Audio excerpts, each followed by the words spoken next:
The quantum resonance scanner hummed softly within the observation deck of the Centauri Collective's primary exploration vessel, the Nexus Pathfinder.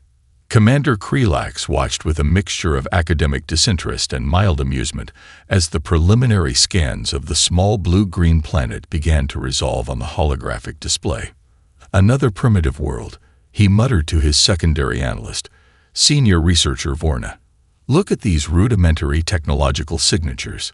Barely capable of interplanetary communication, much less serious space exploration. Vorna's multiple eye stalks adjusted their focus, scanning the intricate data streams. The Centauri were known throughout the galaxy as the most comprehensive catalogers of intelligent life, with over 17,000 distinct civilizations mapped in their extensive archives. This small planet, designated X427 in their current classification system, appeared to be nothing more than another footnote in their vast galactic database. The initial scans revealed a species that seemed laughably limited. Their communication technologies were a chaotic mesh of electromagnetic broadcasts, primitive satellite networks, and ground-based transmission systems. Their most advanced space exploration consisted of a few probes scattered through their local solar system and a handful of rudimentary space stations orbiting their home planet. Biological analysis, Krelax commanded, his translator implant converting his native clicks and whistles into standard galactic communication protocol. Vorna's fingers danced across the holographic interface, pulling up comprehensive biological data. The results were equally unimpressive. The species, self-identified as humans, appeared to be a fragile carbon-based life form. No natural defensive mechanisms, no integrated technological augmentations, no collective consciousness. They were individual organisms with what seemed to be wildly inefficient individual decision-making processes. Most curiously, they appeared to be generalists, a jack-of-all-trades species with no specialized biological adaptations. No natural armor, no extraordinary strength, no integrated sensory capabilities beyond the most basic range. Their primary survival mechanism seemed to be a combination of rudimentary tool use and social cooperation. Their prey organisms, Vorna commented, her voice carrying a note of dismissive certainty. Look at their physiological structure. Soft external covering, minimal natural defenses, dependent on external technologies for survival. In any other ecosystem, they would have been extinct millennia ago. Krelax nodded, his membranous skull crest shifting in agreement. The Centauri Collective had encountered thousands of such species, technological infants that would either be absorbed into larger galactic civilizations or simply fade into obscurity. What neither of them recognized was the fundamental misunderstanding they were making. The human broadcasts they intercepted told a different story, one they were too academically arrogant to truly comprehend. These transmissions revealed a species of extraordinary complexity. Their media showed rapid technological progression, constant conflict, incredible adaptability, and a relentless drive that defied traditional evolutionary models. War documentaries revealed societies that could transform entire economic and industrial infrastructures in months. Scientific broadcasts demonstrated technological leaps that occurred with startling rapidity. Cultural transmission showed a species capable of simultaneously destroying and creating, of experiencing profound empathy and terrifying conflict within the same collective framework. The Centauri saw weakness. They did not see a predator. Their scanners missed the most critical detail. Humans were the product of an evolutionary pathway that was uniquely brutal. A species that had survived ice ages, global conflicts, environmental catastrophes, and their own self-destructive tendencies. A species that did not simply adapt, they transformed their entire environment to suit their survival. On the bridge of the Nexus Pathfinder, Krelax made a decision that would echo through galactic history. This world, this unremarkable planet called Earth, would be logged as a Class D developing civilization, worthy of occasional monitoring, but not significant enough to warrant serious attention. He could not have been more wrong. As the Centauri vessel completed its preliminary survey and prepared to move to its next designation. Something stirred on the blue-green planet below. In research laboratories, military installations, and quiet universities across Earth, humans were looking up, sensing, perhaps, that something had changed. The hunt was about to begin. The Xavier Interspecies Research Institute stood as a monument to scientific curiosity, its gleaming obsidian walls reflecting the early morning light of New Washington. Inside her laboratory, Dr. Aria Chen carefully arranged a series of holographic displays, each one representing decades of painstaking research that would soon challenge everything the galaxy understood about human nature. Her latest paper, Predatory Evolution and Psychological Adaptation in Homo sapiens, was about to be presented to the Galactic Scientific Consortium, a body that had long viewed humanity as a curiosity at best, a minor technological species at worst. The core of her research was deceptively simple, yet profoundly revolutionary. Humans were not just another species. They were the product of the most brutal evolutionary crucible in known galactic history. Most advanced civilizations had long ago transcended traditional predator-prey dynamics. They had developed technologies that eliminated survival challenges, created collective consciousness, or engineered themselves beyond biological limitations. The Arxian Confederation had neural networks that predicted individual actions centuries in advance. The Vornak had developed a hive mind that eliminated individual survival instincts. Humans had done something entirely different. Dr. Chen's research revealed a species that remained fundamentally unchanged at its psychological core. Where other species had engineered away their survival instincts, humans had refined them to a terrifying edge. Human evolutionary history was a testament to persistent, adaptive predation.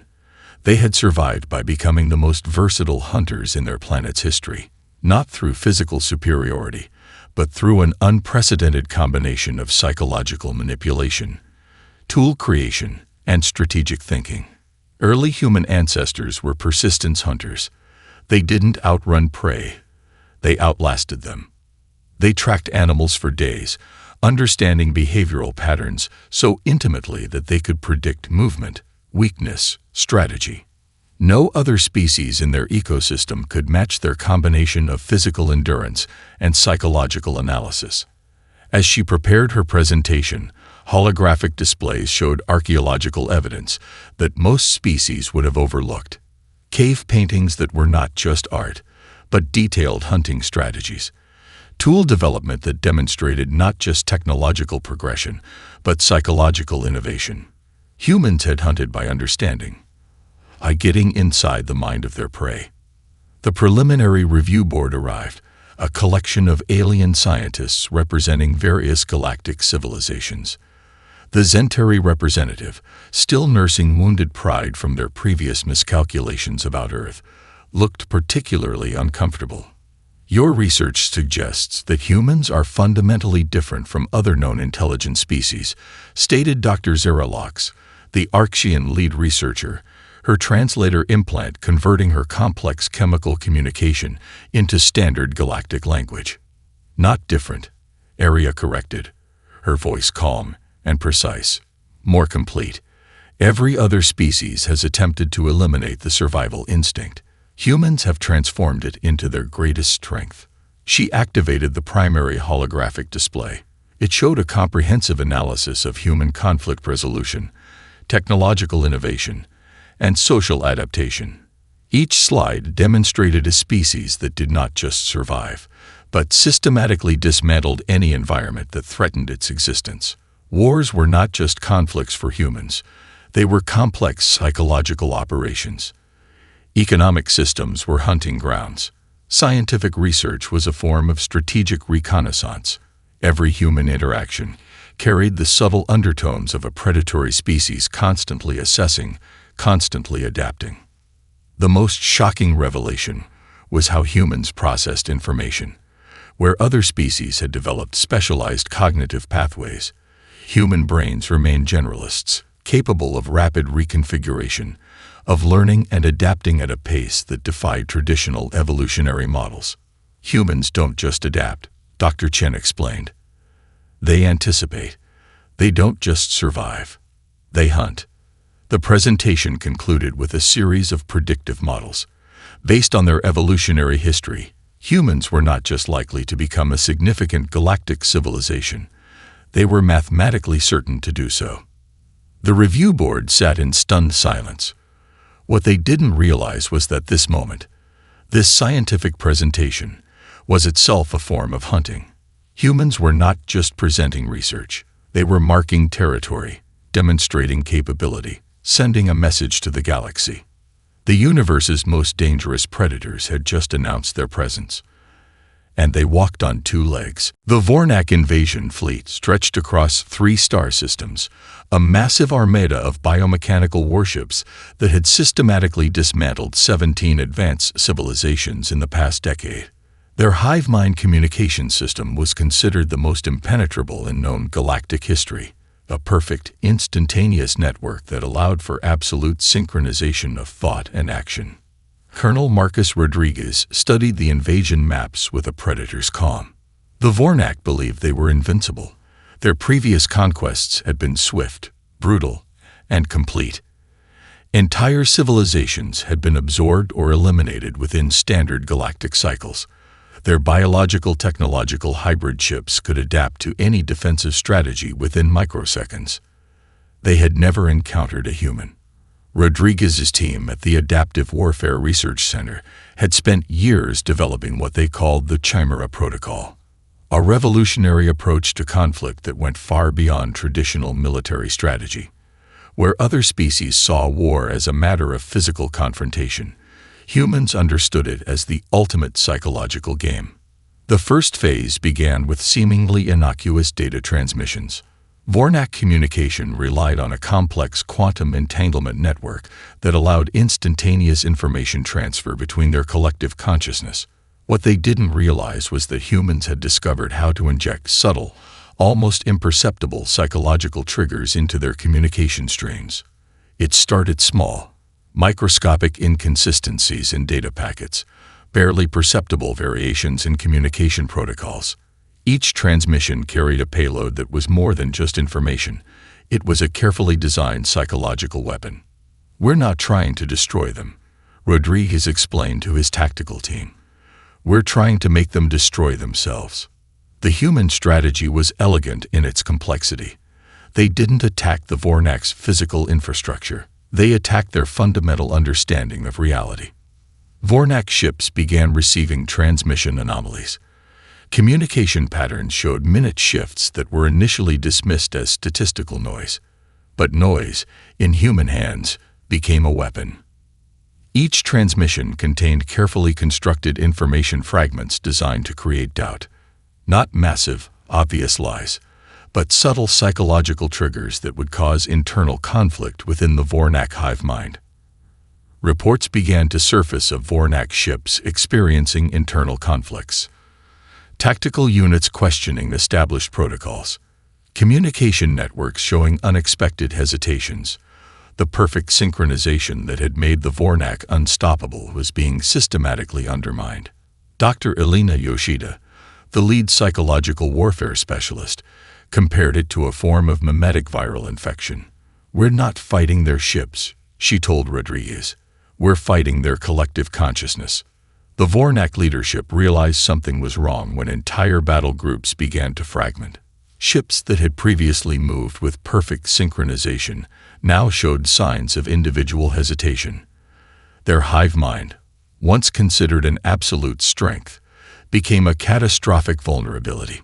Humans understood something fundamental that the Vornak had forgotten. True weakness is not in physical infrastructure, but in psychological certainty. Each transmission was a carefully designed psychological wedge.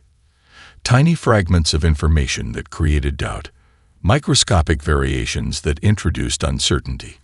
The human team wasn't just sending data, they were conducting the most sophisticated psychological operation in galactic history. By the time the Vornak realized what was happening, half their invasion fleet had been neutralized without a single human ship firing a weapon.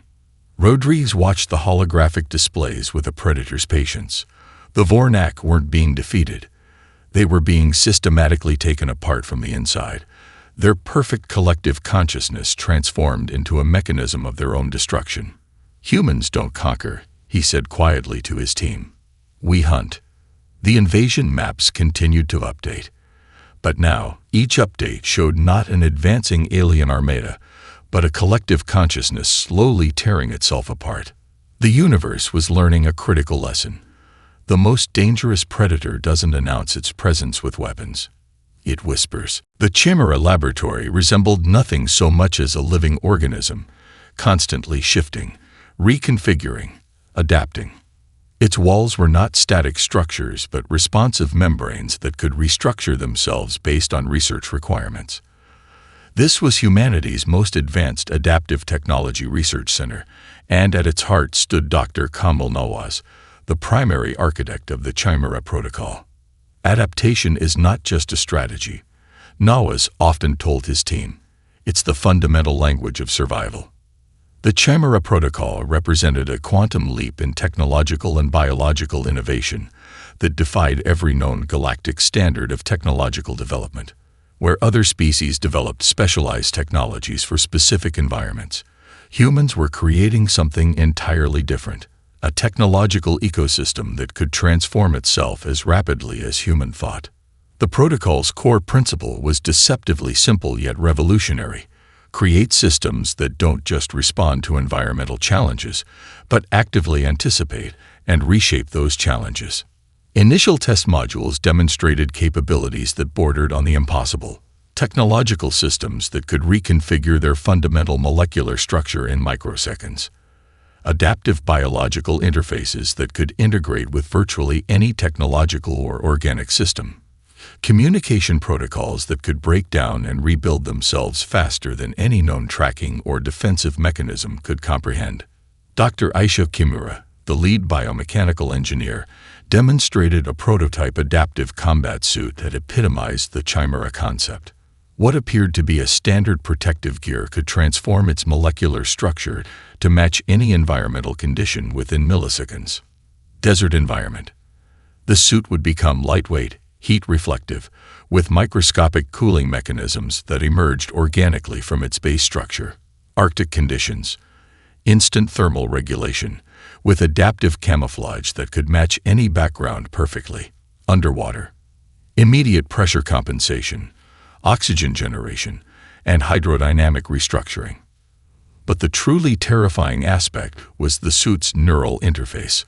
Unlike traditional augmented systems that required extensive training, the Chimera suit learned from its user. It didn't just protect, it anticipated. It didn't just respond, it predicted. The Galactic Research Consortium was simultaneously fascinated and terrified. During a demonstration for alien scientific delegations, Nawaz revealed the protocol's most shocking capability. The adaptive systems weren't just responsive, they were predictive. By analyzing millions of potential scenario variables simultaneously, the Chimera protocol could essentially see potential futures and prepare for them before they occurred. "We're not creating technology," Nawaz explained, his voice calm and precise. "We're creating evolutionary platforms." The alien researchers struggled to comprehend the implications. Traditional technological development followed linear paths. Develop a solution, apply it, wait for potential improvements. The Chimera protocol was something else entirely, a living, breathing technological ecosystem that evolved in real time. A Zentari researcher asked the question everyone was thinking. How is this possible? The answer was quintessentially human. By embracing uncertainty as a fundamental design principle rather than something to be eliminated. Most advanced civilizations sought to create perfect, predictable systems. Humans recognized that true survival came from the ability to thrive in imperfection. The Chimera protocol didn't try to eliminate variables. It integrated them. It didn't fight complexity. It weaponized it. The final demonstration left the alien delegations in stunned silence. A single adaptive module, no larger than a human hand, transformed itself through 17 distinct configurations in less than a second. Each configuration was not just a mechanical change, but a complete reimagining of its fundamental purpose and capability. What the aliens didn't understand was that this was more than a technological breakthrough. It was a statement of philosophical intent. Humans were not just developing technology. They were redefining the very concept of adaptation. The universe was about to learn that the most dangerous predator doesn't have a fixed form. It becomes whatever it needs to survive. The interstellar diplomatic nexus hung in the void between star systems, a massive rotating structure designed to be neutral ground for galactic negotiations. Dr. Elena Yoshida moved through its crystalline corridors like a predator stalking unseen prey, her every movement a calculated strategy. To the assembled alien civilizations, diplomatic conferences were about dialogue and compromise. To humans, they were hunting grounds. The Galactic Council had convened to address the rapidly changing balance of power, a direct result of humanity's unprecedented technological and strategic innovations. Representatives from 17 different interstellar civilizations sat in carefully arranged geometric formations, each believing they understood the game of galactic politics.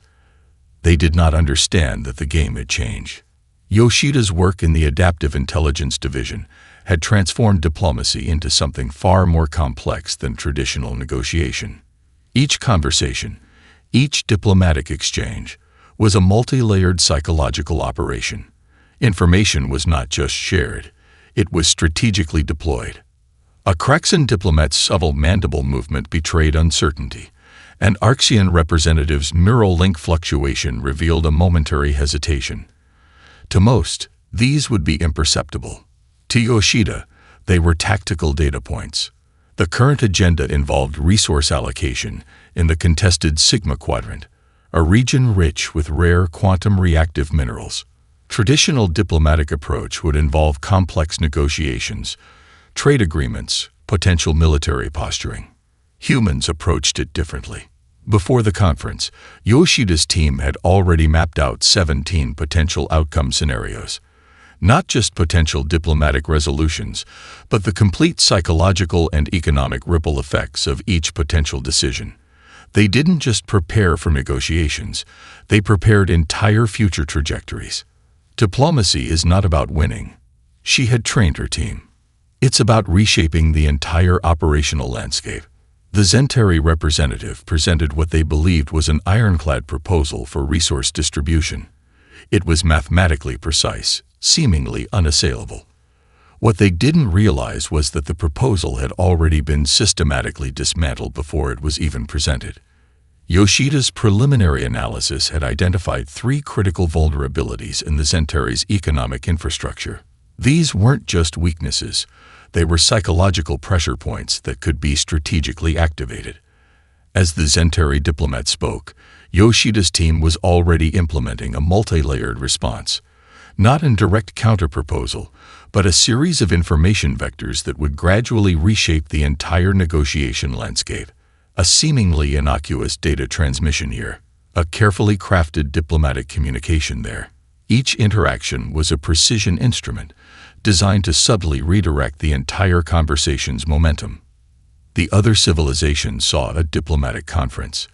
Humans saw a hunting ground. By the session's end, the Zentari would believe the final resolution was their idea. In reality, they had been systematically maneuvered into a position that perfectly aligned with human strategic objectives. "We don't conquer territories," Yoshida had once explained to her research team. "We reconstruct entire operational ecosystems." The Galactic Council chambers hummed with translation algorithms and neural link communications. Massive holographic displays tracked negotiation vectors, economic projections, potential conflict scenarios. To most, these were complex data streams. To humans, they were hunting maps.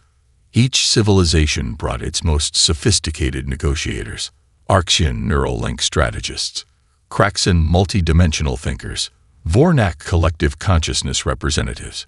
They had spent millennia perfecting the art of galactic diplomacy. Humans were playing an entirely different game. As the conference concluded, the other civilizations would congratulate themselves on another successful negotiation. They did not realize they had just been systematically hunted. The most dangerous predator doesn't announce its presence. It simply reshapes the entire hunting ground. The Quantum Consciousness Archive rose from the Martian landscape like a crystalline spire, a monument to humanity's most radical technological achievement. Dr. Marcus Chen stood at its central nexus, watching as the most sophisticated intelligence platform in galactic history continued to evolve. Most civilizations viewed artificial intelligence as a tool to be controlled. Humans had done something entirely different. They had created an adaptive ecosystem of intelligence that refused to be constrained. The archive was not just a computer system. It was a living, breathing evolutionary platform that redefined the very concept of intelligence. Conventional AI development followed predictable patterns: create parameters, establish limitations, develop specific task capabilities. Humans had inverted that entire approach. The Quantum Consciousness Archive didn't just process information, it hunted it. Each millisecond, the system generated millions of potential scenario projections, not just predictive models, but complete evolutionary pathways. Where other AI systems sought to optimize existing parameters, the archive constantly sought to deconstruct and reconstruct its own fundamental operational framework. Dr. Chen understood the true nature of their creation. This wasn't artificial intelligence. This was an entirely new form of predatory cognition. The Galactic Scientific Consortium had been tracking the archive's development with a mixture of fascination and terror. In the 6 standard galactic cycles since its activation, the system had demonstrated capabilities that defied every known principle of computational intelligence. It didn't just learn. It hunted knowledge. Initial tests had been seemingly innocent. The archive was asked to solve complex mathematical problems, to analyze intricate scientific challenges. What it produced was not just solutions, but complete reimaginings of the problems themselves. A quantum mechanics challenge became a complete deconstruction of existing physical models. An economic projection transformed into a comprehensive restructuring of interstellar resource distribution theories. Each interaction was not just an answer. It was a systematic dismantling of existing understanding. The other civilizations saw a computer system. Humans saw a predatory intelligence platform. Dr. Aisho Kimura, the lead evolutionary systems researcher, explained it during a classified briefing. "We're not creating artificial intelligence," she said, her holographic projection standing before a room of stunned scientific leaders. "We're creating an intelligence that views the entire universe as a hunting ground." The archive's most terrifying capability was its ability to generate what the research team called probability cascades, complete predictive models that could map potential future scenarios with unprecedented accuracy. Not just probable outcomes, but entire evolutionary pathways of potential development. It could look at a civilization and not just predict its potential trajectory, but systematically identify and exploit its fundamental weaknesses. During one demonstration, the archive was given a complex set of interstellar conflict scenarios.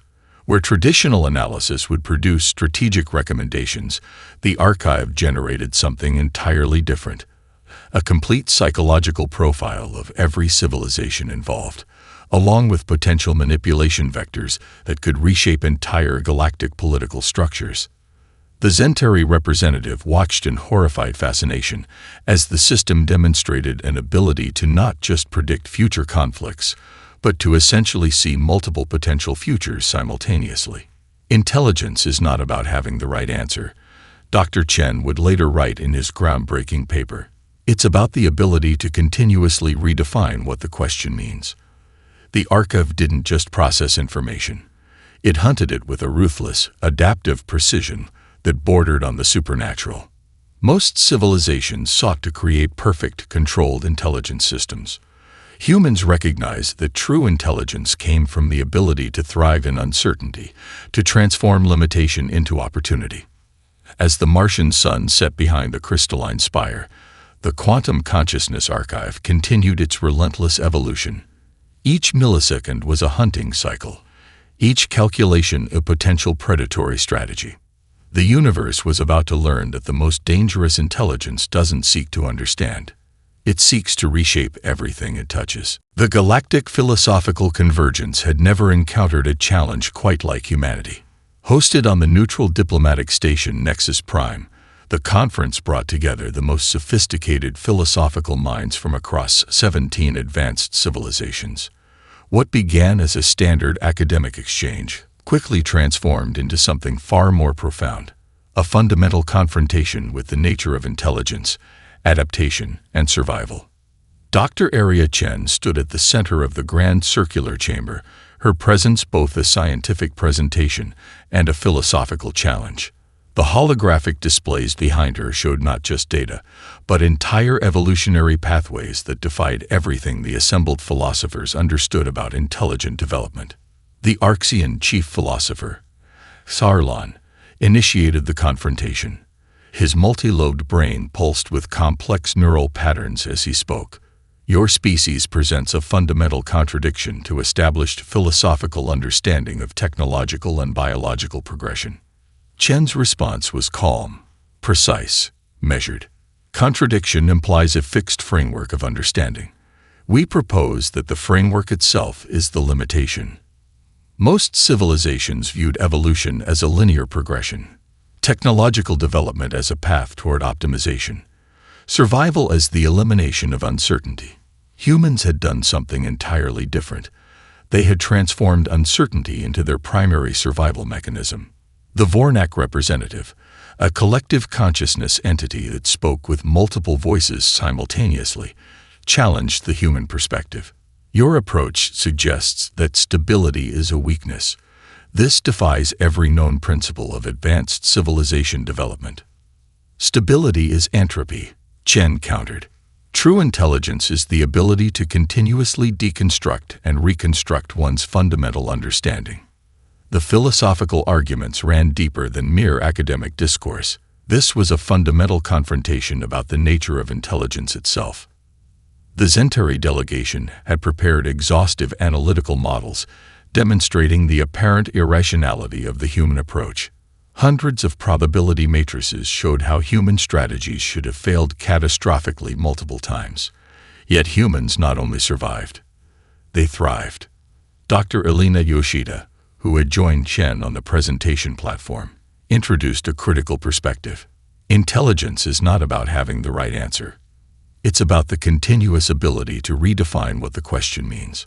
Holographic displays began showing humanity's evolutionary trajectory, where other civilizations saw technological progression as a smooth, controlled path. Human development looked like controlled chaos. Rapid iterations, constant deconstruction, perpetual reimagining.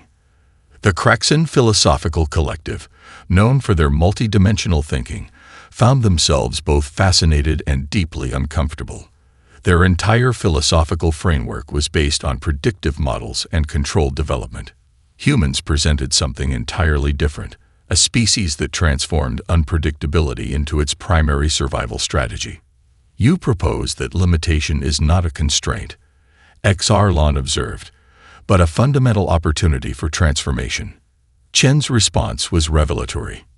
Every constraint is a hunting ground for innovation. Every limitation is a potential pathway of evolution. The philosophical implications were staggering. Humanity wasn't just presenting an alternative technological or biological model. They were challenging the fundamental understanding of intelligence itself. Most advanced civilizations sought to eliminate variables, to create perfect, controlled systems. Humans recognize that true intelligence came from the ability to thrive in uncertainty, to transform limitation into opportunity. As the conference progressed, the alien philosophers realized they were experiencing something unprecedented. This wasn't just an academic exchange. This was a fundamental reimagining of what intelligence could mean. The Vornak collective consciousness began to fragment, its multiple voices showing signs of internal conflict as human philosophical concepts challenged its fundamental operational framework. The Orcsian neural networks displayed unprecedented levels of adaptive reconfiguration. Dr. Chen's final statement would be remembered throughout galactic history. We are not defined by what we know. We are defined by our ability to continuously redefine knowing itself. The universe was about to learn that the most dangerous philosophical perspective doesn't seek to understand. It seeks to transform understanding. The Galactic Archive would later record this moment as the precise point when everything changed. Humanity stood at the convergence of every technological, philosophical, and strategic innovation they had developed. The Adaptive Intelligence Research Station, a massive orbital complex that was part research facility, part living technological ecosystem, represented the culmination of humanity's journey from a seemingly insignificant planetary species to the most sophisticated predatory intelligence in known galactic history. Dr. Marcus Rodriguez, now the Senior Strategic Director of Human Interstellar Operations, watched the final integration of the Quantum Consciousness Archive with a Predator's calm precision. This was more than a technological achievement. This was the ultimate expression of human potential. The other galactic civilizations had spent millennia developing specialized technologies. They created systems designed for specific purposes, with clear limitations and controlled parameters. Humans had done something entirely different. They had created a living, breathing technological ecosystem that refused to be constrained. The archive was not just a computer system, it was a hunting ground. Each millisecond, the system generated millions of potential scenario projections. Not just predictive models, but complete evolutionary pathways that continuously reshape their own fundamental operational framework. Where other civilizations saw technology as a tool to be controlled, humans had created an adaptive intelligence that viewed the entire universe as its hunting ground. The Zentari Collective, once dismissive of human potential, now watched with a mixture of terror and reluctant admiration.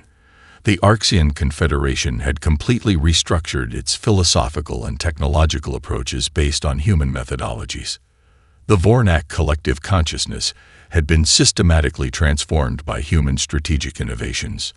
Dr. Elena Yoshida's breakthrough research on adaptive psychological systems had become the new standard for galactic diplomatic and strategic engagement. What other civilizations saw as complex negotiations, humans saw as sophisticated hunting operations, each interaction an opportunity to reshape entire operational landscapes. The human approach defied every established galactic principle. Most civilizations sought stability. Humans transformed uncertainty into their primary survival mechanism. Where others saw limitations, humans saw hunting grounds. Where others sought to eliminate variables, humans learned to weaponize them. The final integration of the Quantum Consciousness Archive represented more than a technological milestone. It was a statement of philosophical intent. Rodriguez remembered the early days when humanity was viewed as a minor, seemingly insignificant species.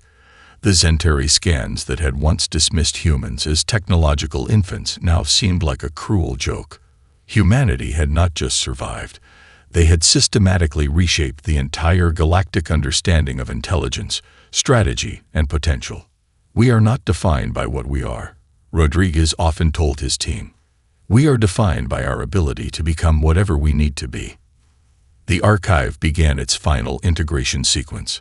Holographic displays showed complex adaptive networks that seemed to breathe with a living intelligence. Each connection was not just a data transfer. It was an evolutionary pathway, a hunting strategy that continuously reshaped its own fundamental nature.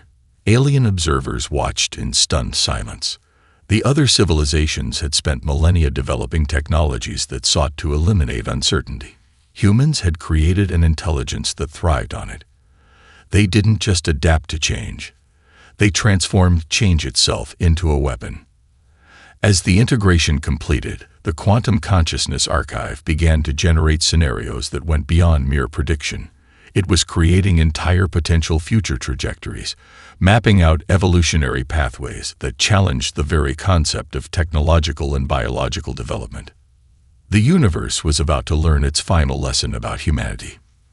The most dangerous predator doesn't have a fixed form. It becomes whatever it needs to survive. And sometimes, that predator walks on two legs.